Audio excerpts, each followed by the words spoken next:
என் பெரிய பொண்ணு என் சின்ன பொண்ணு சொல்றாங்க, அப்பா ஒரு விஷயம் சொல்லணும்ப்பா. என்னம்மா சொல்லுமா, நான் ட்ரெயினுக்கு போறவர் தான் சொல்லலாம், அர்ஜென்ட்டுமான்றேன். என் பொண்ணு சொல்றா, அப்பா விஜய் அங்கிள் பாவம்பா, விஜய் அங்கிள் பாவம்பா, அவருக்கு ஒன்றும் தெரியாதப்பா, நீ ஏதாவது ஏடா கூடமா பேச கேள்வி கேட்காதப்பா.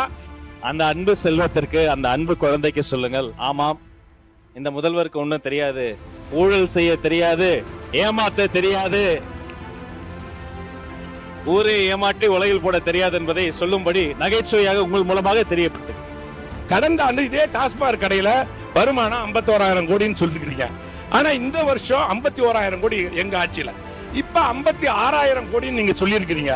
ஆனா 717 கடைகளை மூடினால் வருவாய் குறையதான் செய்யும். இந்த நிதிநிலை அறிக்கை வெற்று நிதிநிலை அறிக்கை அல்ல, வெற்று நிதிநிலை அறிக்கை என்பதுதான் உண்மை. ஆச்சி மசாலா, எந்த சமையலும் ருசி தேடும் ரகசியம். 20 ரூபாய். சூப்பரா இருக்கு அம்மா, எனக்கு இதோட சீக்கிரம் தெரியும். Chocolate sweetened condensed milk from Milky Mist. திருமுடிக்காரி ஆண்ட மண்ணான பெருமைமிகு ரிஷிவந்தியம் சட்டமன்ற தொகுதி வாக்காளர்களுக்கும், கழகத்தினுடைய அனைத்து நிலை நிர்வாகிகளுக்கும், கூட்டணி கட்சி தோழர்களுக்கும், தொகுதியின் பொறுப்பாளர் அருமையண்ணன் பெருமிற்கில் உள்ளிட்ட அனைவருக்கும் என் நன்றி கலந்த வணக்கத்தை தெரிவித்துக் கொள்கின்றேன். பேரவைத் தலைவர் அவர்களே, 2026-27 ஆண்டு நிதிநிலை விவாதத்தில் பேச வாய்ப்பளித்த நடுநிலை தவறாத பேரவைத் தலைவரான தங்களுக்கும், அதற்கு உறுதுணையாக இருக்கின்ற நடுநிலை தவறமாட்டீர்கள் என்ற உணர்வோடு உங்களுக்கும் என் வணக்கத்தை தெரிவித்துக் கொள்கின்றேன். பேரவைத் தலைவர் அவர்களே, கள்ளக்குறிச்சி மாவட்டம் கடந்த அதிமுக ஆட்சியில் புதிதாக பிரிக்கப்பட்டாலும் பிறந்த குழந்தை போல் இருந்த மாவட்டத்தை எங்கள் திராவிட மாடல் ஆட்சியில் தான் பல சாதனைகள் அங்கே நிகழ்த்தப்பட்டது. அதில் சிலவற்றை நான் இங்கே பதிவிடுகின்றேன். கள்ளக்குறிச்சி மாவட்டத்திற்கு புதிய மாவட்ட ஆட்சியர் அலுவலகம், கள்ளக்குறிச்சிக்கு புதிய பேருந்து நிலையம், பாவந்தூர் ஊராட்சியில் புதிய அரசு கலைக்கல்லூரி, கள்ளக்குறிச்சி உளுந்தூர்பேட்டை கல்வராயன் மலையில் பொதுப்பணித்துறையின் சார்பில் ஆய்வு மாளிகைகள், திருவண்ணாமலை முதல் கள்ளக்குறிச்சி வரை 4 வழி சாலை, திருவண்ணாமலை முதல் அடரி வரை தியாகதுர்கம் வழியாக 4 வழி சாலை, வானாபுரத்தை தலைமையிடமாக கொண்டு புதிய வட்டம், புதிய வட்டாட்சியர் அலுவலகம், 60 ஊராட்சிகளை உள்ளடக்கிய ரிஷிவந்தியம் ஒன்றியத்தை 2ஆக பிரித்து வானாபுரத்தை தலைமையிடாக புதிய ஊராட்சி ஒன்றிய அலுவலகம், அதேபோல் எங்கள் மாவட்டத்தில் உள்ள 5 ஒன்றிய அலுவலகங்களுக்கு புதிய ஒன்றிய அலுவலகம், அது மட்டுமல்ல மணலூர்பேட்டை பகுதியிலே 50 ஆண்டு கால விவசாயிகளின் கோரிக்கை ஏற்று 75 கோடி ரூபாயில் தடுப்பணை, அதேபோல் கூத்தக்குடி முதல் கள்ளக்குறிச்சி வரை 4 வழிச்சாலை, உளுந்தூர்பேட்டை மற்றும் திருக்கோயிலூர் பேரூராட்சிகள் நகராட்சியாக தரம் உயர்த்தியது, கள்ளக்குறிச்சி மாவட்டத்தில் உள்ள தென்பெண்ணை ஆற்றில் கூவலூர் மற்றும் திருக்கோயிலூர் உயர்மட்ட மேம்பாலம், தியாகதுர்கம் பகுதியில் 75 கோடி ரூபாயில் புதிய மாதிரி பள்ளி, திருக்கோயிலூர் புதிய மருத்துவமனை கட்டிடங்கள், மாவட்டத்தில் 10,000த்திற்கும் அதிகமான இலவச வீட்டுமனை பட்டா, நயினார்பாளையம் மற்றும் ரிஷிவந்தியத்திலே புதிய தீயணைப்பு நிலையம், கள்ளக்குறிச்சி மற்றும் ஜியோரியூரில் துணைமின் நிலையங்கள், அது மட்டுமல்ல உளுந்தூர்பேட்டையில் 20,000 பேர் பயன்பெறுகின்ற காலனி தொழிற்சாலை என எண்ணற்ற இன்னும் எண்ணிலடங்கா திட்டங்களை தமிழகத்துக்கு தந்த திராவிட மாடல் நாயகர் முத்தமிழறிஞர் தளபதி அவர்களுடைய வழியிலே இந்த நிதிநிலை அறிக்கையில் இந்த இதென பேச வாய்ப்பளித்த பேரவைத்த துணைத் தலைவர் அவர்களுக்கு நன்றி. எங்கள் மாவட்ட முதலிலே சில கோரிக்கைகளை நான் முன்வைக்க விரும்புகின்றேன். பொதுவாக தற்காலிக விரிவுரையாளர்கள் 8,000 பேர் பணி நிரந்தரம் கேட்டு தொடர்ந்து போராடிட்டு வராங்க. அது எங்க ஆட்சி காலத்தில் இருந்துச்சு. நாங்கள் ஆட்சிக்கு வந்தால் உடனடியாக நான் பேசி முடிச்சுட்டு அப்புறம் பதில் சொல்றவங்களா லைனா சொல்லிடலாம். உங்களுக்கும் சிரமம் இருக்காது, எனக்கும் சிரமம் இருக்காது, அதான் நல்லாவும் இருக்கும். ஆகவே 8,000 பேர் அவருடைய பணி நிரந்தரத்தையும் ஊதிய உயர்வையும் வழங்கினால் நன்றாக இருக்கும். அது மட்டுமல்ல, அண்ணன் பொதுப்பணித்துறை அமைச்சர் கூட வடார்காடு மாவட்டம் தான், ஏற்கனவே இருந்த எங்க பொதுப்பணித்துறை அமைச்சரும் வடார்காடு மாவட்டம் தான். 2 பேரும் நிறைய திட்டங்களை செய்வீங்கன்னு தான் கோரிக்கை வைக்கிறோம். முழுமையா கோரிக்கையை கேட்டு அப்புறம் நீங்க விளக்கம் சொன்னீங்கன்னா அது சிறப்பாக இருக்கும். எங்களுடைய பொறுப்பு அமைச்சர் அண்ணன் வன்னி அரசு கூட இருக்காரு, அவரும் முழுமையாக காதில் வாங்கி மாவட்டத்தில் உள்ள பிரச்சனையில் தீர்க்க வேண்டும் என்பதற்காக தான் எங்களை இங்கே அனுப்பியிருக்கிறார்கள். உங்களுடைய குறைகள் இருந்தாலும் நிறைகள் இருந்தாலும் பதிலை சொல்லுமாறு கேட்டுக்கொண்டு, அதேபோல் மாண்புமிகு பேரவைத் தலைவர் அவர்களே, தமிழகத்திலே 9 மாவட்டங்களில் இன்னும் உள்ளாட்சி பதவிகள் இன்னும் முடியல. சேர்மனா இருந்தாலும், டிஸ்ட்ரிக்ட் சேர்மனா இருந்தாலும், கவுன்சிலரா இருந்து இன்னும் பதவியில் இருக்காங்க. ஆனால் எப்பொழுது சட்டமன்ற தேர்தல் வந்ததோ அந்த தேர்தல் வந்ததிலிருந்து இன்று வரை அந்த உள்ளாட்சிகள் செயல்படாமல் இருக்கிறது. அமைச்சர், உள்ளாட்சித்துறை அமைச்சர் இல்ல, அது சார்பாக தான் பொது பண்ணியிருக்கீங்க, அவர்கிட்ட சொல்லுங்க. எதை கேட்டாலும், ஏன்னா 9 மாசமா குடிநீர் பிரச்சனை இருக்குது, கழிவுநீர் வாய்க்கால் பிரச்சனை இருக்கிறது. ஆகவே அண்ணன் இருக்காராட்டு நான் கவனிக்கல, சாரி, பிரச்சனைகள் எல்லாம் இருக்கிறது. ஆகவே யாரை கேட்டாலும், எங்கு கேட்டாலும் இன்னும் எங்களுக்கு பதில் வரவில்லை, மேலே இருந்து உத்தரவு வரவில்லை, மேலே இருந்து என்று சொல்கிறார்கள். அது மேலே என்பது அண்ணன் உள்ளாட்சித்துறை அமைச்சரா அல்லது மாண்புமிகு முதலமைச்சரா என்று எங்களுக்கு தெரியவில்லை. யாராக இருந்தாலும் அந்த பணிகள் எல்லாம் விரைந்து நடந்தால்தான் அங்குள்ள மக்கள் பயனடைவார்கள். இந்த 9 மாவட்டத்தில் இந்த பிரச்சனைகள் நிரம்ப இருக்கிறது என்பதை இந்த நேரத்திலே தெரிவித்துக் கொண்டு, மாண்புமிகு பேரவை துணைத் தலைவர் அவர்களே, எங்களுடைய பகுதியில் முக்கிய கோரிக்கை, கள்ளக்குறிச்சி மாவட்டத்தில் புதிதா பிரிக்கப்பட்ட மாவட்டம். அந்த மாவட்டத்தில் பாத்தீங்கன்னா நெல் கொள்முதல் நிலையம் டிஎன்சில நெல் வாங்குறாங்க. ஆனா அதை ஸ்டார்ட் பண்றதுக்கு இடம் இல்லாம மிகப்பெரிய சிரமமாக இருக்கிறது. அந்த நெல்லெல்லாம் தரணி சுகர் சர்க்கரை ஆலை ஓடாத இருக்கிறதுனால அதுல வச்சிருக்கிறாங்க. மீத இடம் நெல்லை வைக்க முடியாம மழையில் நனைகின்றது. ஆகவே அதன் காரணமாக அங்க போற மில்லுக்கு போற நெல் குவாலிட்டி இல்லாம போகுது. ஆக ரேஷன்ல குவாலிட்டி இல்லாத அரிசி வருது. அதற்கு காரணம் அது சரியான இடத்துல பாதுகாப்பு இல்லாம இருக்கிறது தான் காரணம். அதற்கு வழிவகை செய்யுமாறு கேட்டுக்கொள்கிறேன். அது மட்டுமல்ல, மாவட்ட தலைநகரான கள்ளக்குறிச்சியில வீட்டு வசதி வாரியத்தின் மூலம் புதிய வீடுகள் கட்டித்தர வேண்டுமாய் கேட்டுக்கொள்கின்றேன். ரிஷிவந்தியம் தொகுதியிலே ஒரு அரசு தொழில்நுட்ப கல்லூரி அமைத்தால் அங்குள்ள மாணவர்களுக்கு, கிராமப்புற மாணவர்களுக்கு பெரிதும் உதவியாக இருக்கும். அது மட்டுமல்ல, மக்கள் தொகை அடிப்படையில் தியாகதுர்கம், சின்ன சேலம் பெரிய ஒன்றியங்களாக இருக்கிறது. இதை 2ஆக பிரித்தால் அங்குள்ளவர்களுக்கு பெரும் வசதியாக இருக்கும், நிர்வாகத்திற்கும் சிறப்பாக இருக்கும். அது மட்டுமல்ல, எங்கள் மாவட்டத்தில் பாத்தீங்கன்னா பொறுப்பு அமைச்சராக இருக்கிற அவர் வன்னியரசு அவர்களுக்கு நன்கு தெரியும். உறுப்பினர் அவர்களே, அது மானிய கோரிக்கையில உங்களுடைய கோரிக்கையெல்லாம் வைங்க. இல்ல சொல்றேன் துணைத் தலைவர் தொகுதி சார்பானதை சொல்லுங்க. கவனம் சொல்லணும். இல்ல போதியமான நேரம் வழங்கப்படும், கொஞ்சம் சீக்கிரம் பேசுங்க. பேரவை துணைத் தலைவர் நடுநிலைமையா இருப்பார்னு சொல்லிட்டு தான் ஆரம்பிச்சோம். 2 ஒன்றியம் இருக்குது.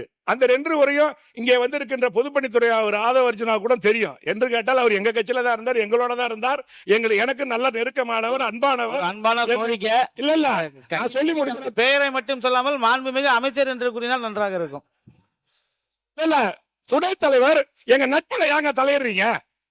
ஏங்க நாங்க நல்லா நட்பா இருக்கோங்கிற நீங்க அதையே பிரிக்க நினைக்கிறீங்க? வெளியே போயிட்டு இல்ல செய்யலாம். இது பொதுப்பணித்துறை அமைச்சர் அவர்கள் மறந்திருப்பாரா என்று எனக்கு தெரியவில்லை. நான் முதலிலே எங்கள் கட்சியில நான் சீட்டு கேட்டு வந்த போது அவர் தான் என்னை அழைச்சிட்டு போய் என் உறவினர், என் சொந்தக்காரர் தான் லீமா ரோஸ் உட்கார்ந்திருக்காங்க, எனக்காக பேசியவர். ஆக நான் இந்த இடத்துல சொல்லலன்னா தப்பா போவோம். அப்படிப்பட்ட அவருக்கு இல்ல சொல்லி முடிச்சிடறேன். எதுக்கு இது தெரியலையே. அவர் பாட்டுன்னு செவனேன்னு உக்காந்து இருக்கிறாரு. எதுக்கு அவரை போட்டு ஏதோ போட்டு கோத்து வாங்கின்னு இருக்கிறீங்கன்னு தெரியலையே.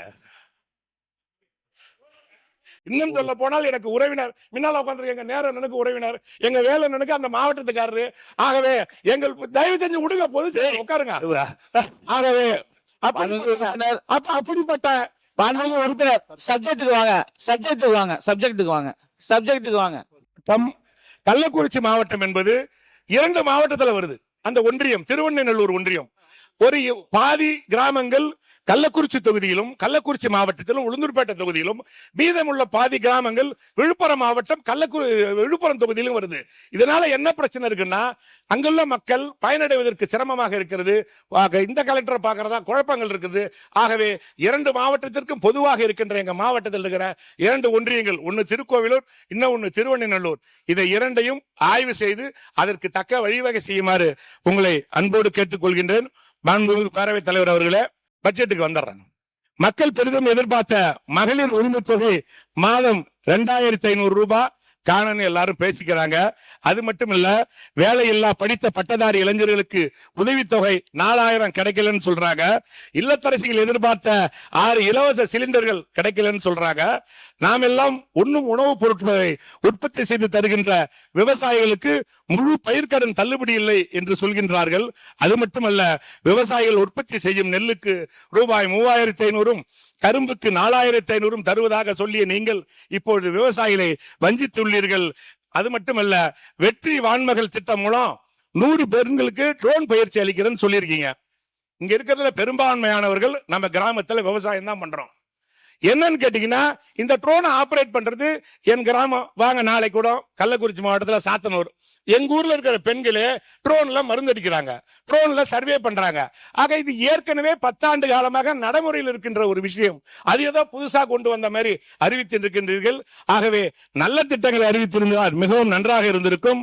அது மட்டுமல்ல, ஒரு சின்ன சந்தேகம். நீங்கள் 717 டாஸ்மாக் கடைகளை மூடிட்டதா சொல்றீங்க. ஆனால் இன்று வரை அது ஒரு வெளிப்படை தன்மையா இந்த கடையை மூடி இருக்கும். இதெல்லாம் மூடல்ன்றது ஒரு பட்டியலை நீங்கள் வெளியிட்டால் மிக சிறப்பாக இருக்கும். அது இன்னைய வரைக்கும் அந்த பட்டியல் ஆதாரப்பூர்வமாக வெளியிடப்படவில்லை. ஆனால் கடந்த ஆண்டு இதே டாஸ்மாக் கடையில வருமானம் 51,000 கோடின்னு சொல்லிருக்கீங்க. ஆனா இந்த வருஷம் 51,000 கோடி எங்க ஆட்சியில, இப்ப 56,000 கோடின்னு நீங்க சொல்லியிருக்கிறீங்க. ஆனா 717 கடைகளை மூடினால் வருவாய் குறையதான் செய்யும், ஆனால் ஏறுவதாக காமிச்சிருக்கிறீங்க. இது எந்த அடிப்படையில் என்று எங்களுக்கு தெரியவில்லை. அதேபோல் இந்த நிதிநிலை அறிக்கையில் பல துறைகளுக்கு நிதி ஒதுக்கீடு மிகவும் குறைக்கப்பட்டுள்ளது. இது தமிழ்நாட்டின் வளர்ச்சியை பாதிக்கும் என்பதை இந்த நேரத்திலே நான் தெளிவுபடுத்துகிறேன். பேரவை துணைத் தலைவர் அவர்களே, இந்த ஆட்சியில் தமிழ்நாடு முழுவதும் மின்வெட்டால் உடனே இபி மினிஸ்டர் ஏன் பேசி கடைசியா சொல்லுங்க. இந்த ஆட்சியில் தமிழ்நாடு முழுவதும் மின்வெட்டால் மக்கள் தினமும் பாதிக்கப்பட்டு போராடுகிறார்கள். அந்த மின்சாரத்தை உற்பத்தி செய்யும் எரிசக்தி துறைக்கு எங்களது திராவிட மாடல் ஆட்சி அரசு கடந்த நிதியாண்டில் ரூபாய் 18,091 கோடி ஒதுக்கீடு செய்திருந்துச்சு. அதை குறைச்சி இப்ப 15,828 கோடியாக அறிவித்திருக்கீங்க. உங்கள் ஆட்சியில் எரிசக்தி துறைக்கு 2,263 கோடி நிதி ஒதுக்கீடு குறைக்கப்பட்டுள்ளது.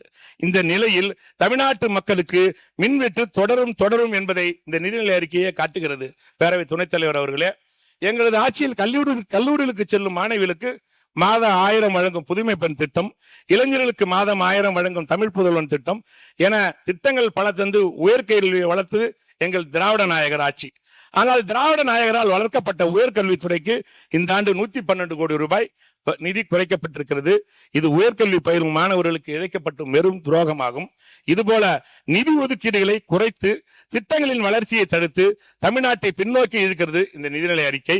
பேரவை துணைத் தலைவர் அவர்களே, எங்களது ஆட்சியில் 4,332 திருக்கோயில்களுக்கு 8,100 கோடி ரூபாய் மதிப்பீட்டில் குடமுழுக்கு செய்யப்பட்டுள்ளது. அதற்கு உதாரணம், கள்ளக்குறிச்சி மாவட்டத்தில் பாத்தீங்கன்னா ஒரு சிறிய மாவட்டம், 4 தொகுதிகளை உள்ளடக்கிது. எங்கள் மாவட்டத்திலே ரொம்ப பிரசித்தி பெற்ற 1000 ஆண்டு கோயில்கள் ஜம்பை ஜம்புகேஸ்வரர், ஆதி திருவரங்கம், அதே போல் ரிஷிவந்தியம் அர்த்தநாரீஸ்வரர் என்ற கோயில்கள் எல்லாம் 54 கோடி ரூபாய் நிதி ஒதுக்கப்பட்டு 5 ஆண்டுகளில் மிக சிறப்பாக நடைபெற்றிருக்கிறது. ஆனால் இப்பொழுது இந்த நிதிநிலை அறிக்கை உறுப்பினர் கொஞ்சம் சீக்கிரம் முடிங்க. சரி ஆகல. இந்த நிதிநிலை அறிக்கையில் எதிர்வரும் 5 ஆண்டுகளில் 3000 கோயில்களை புனரமைத்து குடமுழுக்கு நடத்தப்படும் என்று கூறப்பட்டிருக்கிறது. இது ஆன்மீக பக்தர்கள் பெரிய அதிர்ச்சியை ஏற்படுத்தியிருக்கிறது. ஆகவே ஆன்மீகத்திலே 5 ஆண்டு காலத்திலே திராவிட மாடல் ஆட்சியில் தான் எண்ணற்ற திட்டங்களை நாங்கள் செய்திருக்கிறோம் என்பதை இந்த நேரத்திலே தெளிவுபடுத்துகின்றேன். பேரவை துணைத் தலைவர் அவர்களே, இந்த நிதிநிலை அறிக்கையில் உங்கள் கட்சியின் பெயர் விளங்கும் வகையில் வெற்றி மகளிர் ஆடு வளர்ப்பு திட்டத்தின் மூலம் 30,000 பேருக்கு தலா 5 வெள்ளாடுகள் வழங்கப்படும் சொல்றீங்க. தமிழ்நாட்டில் மொத்தம் உள்ள 12,620 கிராம ஊராட்சிகளும் 490 பேரூராட்சிகளும் உள்ளன. ஒரு ஊராட்சியில் 2 பேருக்கு மட்டும் ஆடு கொடுப்பது வெற்றி திட்டமா அல்லது வெற்றி விளம்பர திட்டமா என்பது எனக்கு புரியவில்லை. பேரவை துணைத் தலைவர் அவர்களே, கடந்த திராவிட மாடல் ஆட்சியில் மாநில அரசின் சொந்த வருவாய் 2.29 லட்சம் கோடி. ஆனால் இந்த ஆட்சியில் அது 2.26 லட்சம் கோடியாக இருக்கும் என நிதிநிலை அறிக்கையிலே தெரிவித்துள்ளீர்கள். 3000 கோடி ரூபாய் வருவாய் குறைந்துள்ளது. எங்கே போனது என்று எங்களுக்கு தெரியவில்லை. பேரவை துணைத் தலைவர் அவர்களே, மாணவ பருவத்திலே எல்லாரும் போல முதலமைச்சர் தான் இல்ல இருந்திருந்தா நல்லா இருந்திருக்கும். மாணவ பருவத்தில் எல்லாரும் போல நானும் காலேஜில் படிக்கும் போது அவருடைய படத்தை விரும்பி பார்ப்பேன். கொஞ்சம் சீக்கிரம் உங்க முதலமைச்சர் தாங்க சொல்றேன். லிஸ்ட் பெருசா இருக்கு. ஏங்க உங்க முதலமைச்சரை சொல்றேன். அப்ப முதலமைச்சரை புகழ்ந்து பேசுற உங்களுக்கு பிடிக்காதா? இல்ல சப்ஜெக்ட்டுக்கு வாங்க. சப்ஜெக்ட் வாங்க. நான் உங்க முதலமைச்சரை தான் சொல்றேன். சப்ஜெக்ட்டுக்கு வாங்க. நான் கல்லூரி காலத்திலே பேச முடியும். லவ் டுடேன்னு ஒரு படம் வந்துச்சு. அதை 6 முறை பார்த்தேன். நான் கல்லூரியில் படிக்கின்ற காலத்திலே உங்களுடைய முதல்வர் படத்தை 6 முறை நான் படம் பார்த்திருக்கிறேன். நானும் ஒரு நல்ல நடிகராக, ஒரு நல்ல டான்சராக, ஒரு ஃபைட்டராக அவரை நானும் ரசிப்பவர்கள் ஒருவனாக இருந்திருக்கின்றேன். சப்ஜெக்ட்டுக்கு வாங்க. சப்ஜெக்ட்டுக்கு ஏன்னா மானிய கோரிக்கை. இருங்க இருங்க இருங்க இருங்க சப்ஜெக்ட்டுக்கு வாங்க. இது சப்ஜெக்டா சார்? ஆமா. இல்ல சப்ஜெக்ட் நீங்க சீக்கிரம் முடிங்க. டைம் ஆச்சு. சீக்கிரம் முடிங்க. சீக்கிரம் முடிங்க. நடிகர் என்பதில் உங்களைப் போல் நானும் அதை ஆதரிக்கின்றேன், விரும்புகின்றேன். ஆனால் அவர் முதல்வராக நடிப்பதை தான் மக்களால் ஏற்றுக்கொள்ள முடிவது என்பதுதான் தமிழ்நாட்டினுடைய மக்களுடைய தீர்ப்பு. அமைச்சர் மட்டுமல்ல, மாண்புமிகு அமைச்சர் மாண்புமிகு பேரவைத் தலைவர் அவர்களே, உறுப்பினர் பேசிய அந்த வார்த்தை அவைக்குறிப்பிலிருந்து நீக்கப்பட வேண்டும். அடுத்ததாக ஒரு விஷயம், அவர் இங்க தேவையில்லாமல் அவையில் நிறைய விஷயங்களை பேசியிருக்கார். அதாவது அவர் சீட்டு வாங்குவதற்கு எங்களுடைய பொதுப்பணித்துறை அமைச்சர் உதவி, அதுபோல பெரும்பாலும் எங்களுடைய பொதுப்பணித்துறை அமைச்சருடைய உதவியுடன் பெரும்பாலும் அங்கே திமுகவினர் இன்று சீட்டு வாங்கி ஜெயிச்சிருக்கிறார்கள். அதற்கு எங்களுடைய வாழ்த்துக்களை தெரிவித்துக் கொள்கிறோம். அதை பற்றியெல்லாம் அவையில் தேவையில்லாமல் பேச வேண்டாம். பேச்சுக்கள் அவை குறிப்பிலிருந்து நீக்கப்படுகிறது. கொஞ்சம் சீக்கிரம் முடிங்க. நன்றி சொல்லி முடிங்க. இன்னும் மற்றவங்களும் பேச வேண்டியது இருக்கு. மாண்புமிகு பேரவைத் தலைவர் அவர்களே, நான் சட்டமன்ற கூட்டத்தொடருக்கு கிளம்பலான்னு கிராமத்துல இருந்து கிளம்புறேன். எனக்கு 3 பொண்ணுங்க. ஒரு பொண்ணு பேர் தாமரை, இன்னொரு பொண்ணு பேர் மகன்யா, இன்னொரு பொண்ணு பேர் ஆராதனா. என்னுடைய 3 பெண்களும் கேட்கின்றார்கள், எங்கே செல்கிறீர்கள் என்று கேட்டார்கள். நான் அசம்பிளிக்கு போறேன் அப்படின்னு சொல்றாங்க. என் பெரிய பொண்ணு என் சின்ன பொண்ணு சொல்றாங்க, அப்பா ஒரு விஷயம் சொல்லணும்ப்பா. என்னம்மா சொல்லுமா, நான் ட்ரெயினுக்கு போறவர் தான் சொல்ல அர்ஜென்ட்டுமான்றேன். என் பொண்ணு சொல்றா, அப்பா விஜய் அங்கிள் பாவம்பா, விஜய் அங்கிள் பாவம்பா, அவருக்கு ஒன்றும் தெரியாதப்பா, நீ ஏதாவது ஏடா கூடமா பேச கேள்வி கேட்காதப்பா என்று என் மகன் சொல்கின்றார்கள். என்னங்க உடனே சீனியர், அப்புறம் நீ விளக்கம் சொல்லுங்க. நீங்க சப்ஜெக்ட்டுக்கு வாங்க. முன்னாடி அவர்கள் மாண்புமிகு பேரவை முன்னவர் அவர்கள் சட்டம் இருங்க. ஒரே நிமிஷம் பேசுகிறேன். ப்ளீஸ் நீ பேசலாம் பாயிண்ட் சொல்ல என்னன்னு பேசணும். இருங்க, நான் பேச இருக்கட்டும். நீங்க உங்க மகள் சொன்னார், அவர் சொன்னார். ஏனுங்க இதெல்லாம் என்ன சபை குறிப்பில் இருக்கட்டாமா? நீங்க நான் கேட்கறது, நீங்க பட்ஜெட் பத்தி பேசுறீங்களா, இப்படிப்பட்ட விமர்சனம் செய்கிறீர்களா என்பதுதான் எனக்கு ஆச்சரியமாக இருக்கிறது. நீங்களாம் மேடையில் பேசுற மாதிரி அங்க பேசுங்க, வேண்டாம்னு சொல்ல. சட்டமன்றம்ங்கிறது ஒரு சில மரபுகள் இருக்கிறது. அந்த மரபுகளை மீறி நீங்கள் பேசிக் கொண்டிருக்கீர்கள். அந்த குறிப்பிட்ட அவர் பேசிய வார்த்தைகளை ஆய்வுக்குறிப்பிலிருந்து நீக்குமாறு கேட்டுக்கொள்கிறேன். மாண்புமிகு உறுப்பினர் அவர்கள் பேசிய பேச்சுக்கள், முதல்வரை குறித்து பேசிய பேச்சுக்கள் அவை குறிப்பிலிருந்து நீக்கப்படுகிறது. ஆக்கப்பூர்வமான உங்க தொகுதி சார்ந்த விஷயங்களை மட்டும் பேசுமாறு கேட்டுக்கொள்கிறோம். மாண்புமிகு பேரவை துணைத் தலைவர் அவர்களே, இல்ல நான் என்ன சொல்றது, உங்களை பெருமையா சொல்றதுக்குள்ளே நீங்க முடிக்கிறீங்களா? மாண்புமிகு பேரவை தலைவர் அவர்களே, மாண்புமிகு பள்ளிக்கல்வித்துறை அமைச்சர், மாண்புமிகு சட்டப்பேரவை தலைவர் அவர்களே, நகைச்சுவையாக அவர் பேசியதாக மூத்த உறுப்பினர் சுட்டி காண்பித்தார். அப்ப நகைச்சுவையாக ஒரு பதிலை மட்டும் சொல்ல உங்கள் மூலமாக, அந்த அன்பு செல்வத்திற்கு, அந்த அன்பு குழந்தைக்கு சொல்லுங்கள், ஆமாம் இந்த முதல்வருக்கு ஒண்ணும் தெரியாது, ஊழல் செய்ய தெரியாது, ஏமாத்த தெரியாது, ஊரை ஏமாற்றி உலகில் போட தெரியாது என்பதை சொல்லும்படி நகைச்சுவையாக உங்கள் மூலமாக தெரியப்படுத்திக் கொள்கிறேன். முடிங்க. மாண்புமிகு உறுப்பினர் நீங்க பேசி முடிங்க.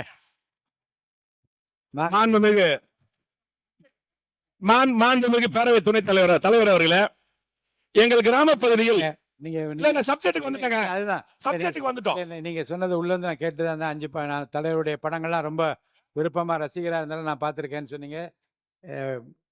தொடர்ந்து நீங்க நன்றி சொல்லி நீங்க முடிங்க. பேரவை தலைவர் அவர்களே, எங்கள் கிராம பகுதியில் பெற்றோர்கள் தங்கள் குழந்தைகளிடம் அடிக்கடி ஒரு வார்த்தைகளை சொல்வார்கள், நல்ல பெயர் எடுக்க வேண்டும், நல்ல பெயர் எடுக்க வேண்டும் என்று சொல்வார்கள். அதை இந்த அரசு நிர்வாகம் தவறாக புரிந்து கொண்டு இருக்கின்ற நல்ல பெயர்கள் எல்லாம் தொடர்ந்து எடுத்துக்கொண்டு வருகிறார்கள். உதாரணமாக கலைஞர் வீடு வழங்கும் திட்டத்தின் பெயரை வெற்றி வீடு கட்டும் திட்டம் எனவும், உலகம் உங்கள் கையில் எனும் திட்டத்தை வெற்றி மடிக்கணியின் திட்டம் எனவும், நான் முதல்வன் திட்டத்தை வெற்றி திறன் பயிற்சி திட்டம் எனவும், சமூக பொருளாதார மேம்பாட்டு திட்டத்தின் பெயரை வெற்றி தொழில் முனைவோர் திட்டம் எனவும், ஆடு மற்றும் செம்மறி ஆடு வளர்ப்பு ஊக்குவிப்பு திட்டத்தின் பெயரை வெற்றி மகளிர் ஆடுகள் வளர்ப்பு திட்டம் எனவும், திராவிட மாடல் அரசு கொண்டு வந்த திட்டங்களின் மீது ஸ்டிக்கர் ஒட்டி வருகின்றார்கள். மொத்தத்தில் இந்த நிதிநிலை அறிக்கை என்பது சுயமாக சிந்திக்க தெரியாத, சொல்வதையும் புரிந்து கொள்ளாத முடியாதவர்களின் ரீல்ஸ் பட்ஜெட் என சொல்லலாம்.